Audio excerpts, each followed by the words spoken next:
강아랑의 정치톡 시간입니다. 9월 21일 시선을 집중시킨 정치 뉴스 만나보시죠. 자, 오늘의 첫 번째 정치톡은 나이스하게 결별해야 합니다. 이준석 전 국민의힘 대표의 성접대 의혹을 수사해온 경찰이 공소권 없음으로 불송치 결정을 내린 가운데 당내에선 오히려 이 전 대표를 추가 징계해야 한다는 주장과 함께 이젠 갈등을 끝내야 한다면서 나이스하게 결별하자는 주장도 나오고 있습니다. 한마디로 당과 이 전 대표가 화해하기엔 너무 멀리 와버렸던 건데요.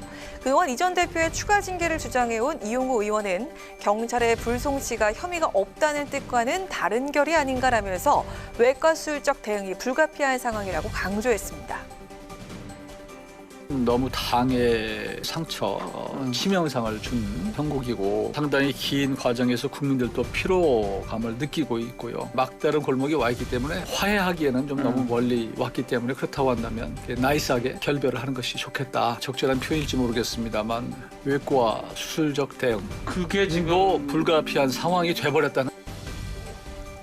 양금희 의원도 이 전 대표를 향해서 날을 세웠습니다. 양 의원은 당의 혼란한 상황에 대해서 이준석 전 대표의 성상납을 돕기 위한 증거인멸 교사로 인해서 생긴 일이라면서 이 전 대표가 억울한 부분이 있다면 일단 당대표에서 물러나 있다가 경찰이나 재판을 통해서 본인의 무고를 입증할 수 있다면 그 이후의 복귀를 생각해야 한다고 주장을 했습니다. 이준석 전 당대표의 증거인멸 교사에 관한 것들은 이미 대부분 밝혀져 있기 때문에 정치적으로나 도의적으로 책임을 지는 것이 저는 마땅하다고 생각합니다. 정치적 해결보다는 법의 테두리 내에서 해결을 하려고 하고 문제를 크게 확대하려고 하는 이런 부분에 대한 것들은 적절하지 않다는 생각을 들 때가 많이 있습니다.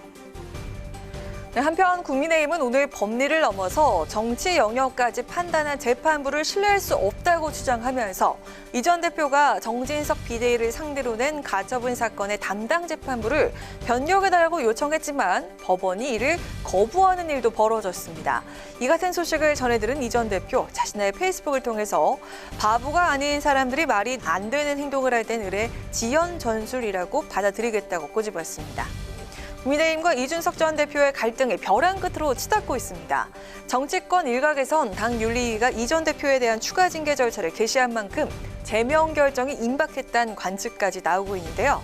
이 전 대표의 제명 시나리오가 현실화가 되고 있는 지금 국민의힘과 이준석 전 대표의 나이스한 결별은 과연 가능할까요?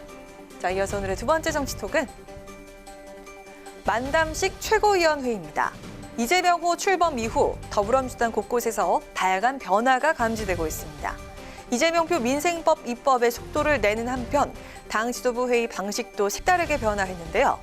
당대표와 원내대표, 최고위원들이 각자 준비해온 모두 발언을 순서대로 읽은 뒤 비공개로 전환하던 종전의 방식이 아닌 만담 형식의 공개 회의로 이재명 대표를 비롯해서 최고위원들이 서로에게 질문을 하고 즉석으로 답변을 듣는 방식으로 진행돼서 눈길을 끌고 있습니다. 정치 활동을 하다 보면 정해진 순서대로 발언을 해서 우리 장경태 최고위원은 맨 나중에 얘기를 해서 오늘은 장경태 최고가 제일 먼저 하고 있습니다.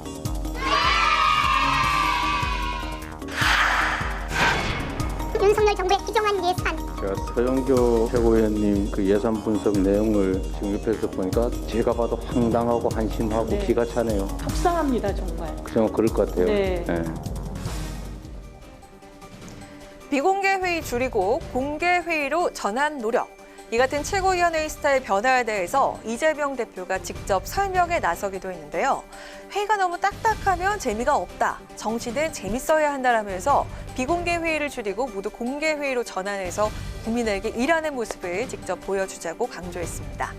주거니 받거니 하는 만담식의 최고위원회의 형식을 놓고 당 안팎에선 신선한 시도란 평가가 나오고 있습니다.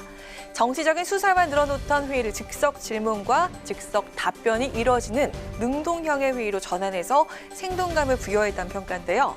자, 반면에 우려의 목소리도 나오고 있습니다. 정확하게 확인되지 않은 내용들을 주고받다가 사고가 날 수도 있다라면서 회의 대화 내용에 좀 더 신경을 기울여야 한다는 의견도 제기가 됐습니다. 만담식의 최고위원 회의, 최근 부쩍 늘어난 시청자를 위한 배려라는 측면도 있다고 하는데요. 이 대표 취임 전엔 최고위원 회의를 유튜브로 시청하는 사람이 1,000명 안팎이었지만 지금은 많게는 10,000명 이상이 실시간으로 회의를 지켜보기 때문이라고 합니다. 현안을 꼼꼼하게 그리고 재미있게 설명해서 회의를 지켜보는 사람들의 흥미까지 더해주겠다는 민주당의 새로운 변화. 확 바뀐 만담식 최고위원 회의는 과연 어떤 평가를 받게 될까요? 지금까지 강아랑의 정치톡이었습니다.